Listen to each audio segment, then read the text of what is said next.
A young boy who is one of the 6.7 million starving Haitians says, "I hate when I tell them no pickles." And they still give me pickles.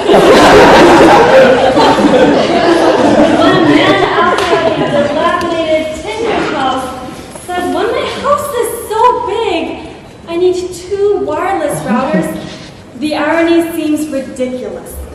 In February 2013, an organization called Water is Life released a video entitled "First World Problems Anthem," according to Social News Daily of February 5th, 2013.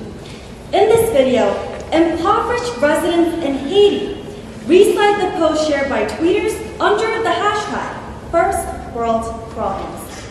A hashtag is originally an organizational tool on Twitter, which has evolved into an odd description method in social media.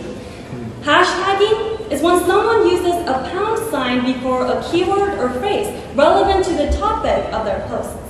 Some examples being hashtag Selfie Sunday in a post about their narcissistic evening. Or hashtag food porn to describe their apparently luscious meals.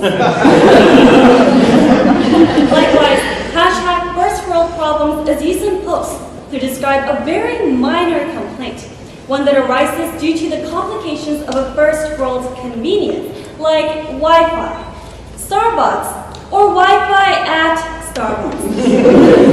So hashtag First World Problems are not problems.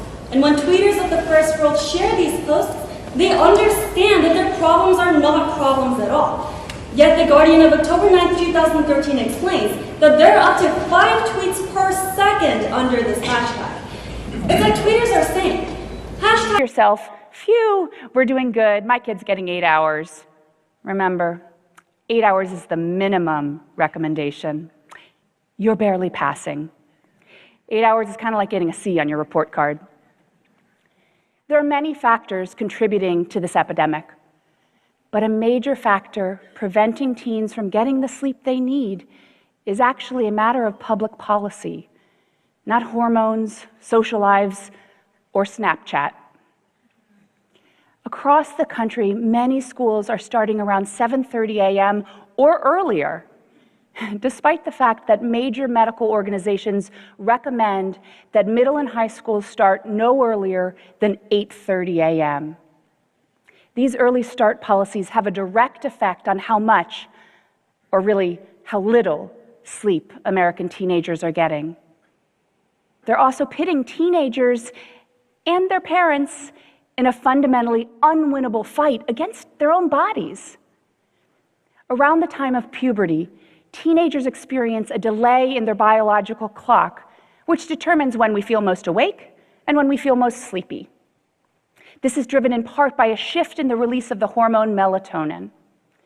Teenagers' bodies wait to start releasing melatonin until around 11 p.m., which is 2 hours later than what we see in adults or younger children.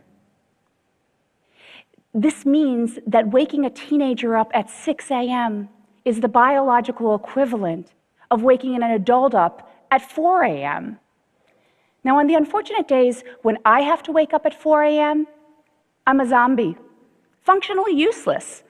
I can't think straight. I'm irritable, and I probably shouldn't be driving a car. But this is how many American teenagers feel every single school day.